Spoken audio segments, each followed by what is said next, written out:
ಹಾಡು ಮುಟ್ಟದ ಸೊಪ್ಪಿಲ್ಲ, ನಿನ್ನ ಮೆಚ್ಚದವರ್ಯಾರಿಲ್ಲ.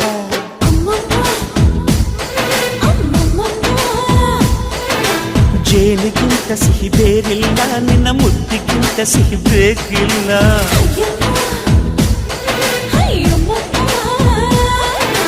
ಕಣ್ಣು ಕುಕ್ಕುವ ಬೆಚ್ಚಿ ಬೀಳುವ ಅಂದವಾದ ಹೆಣ್ಣು, ರುಚಿ ರುಚಿಯ ಬಾಯಿ ಚಪ್ಪರಿಸ ಸಿಹಿಯಾದ ಹೆಣ್ಣು.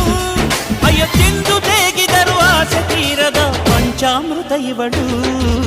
ಅಮ್ಮಮ್ಮಮ್ಮಮ್ಮೋ ವಯ್ಯಾರಮ್ಮಮ್ಮಮ್ಮೋ ಅಮ್ಮಮ್ಮಮ್ಮಮ್ಮೋ ನೀ ಸಿಂಗಾರಮ್ಮ.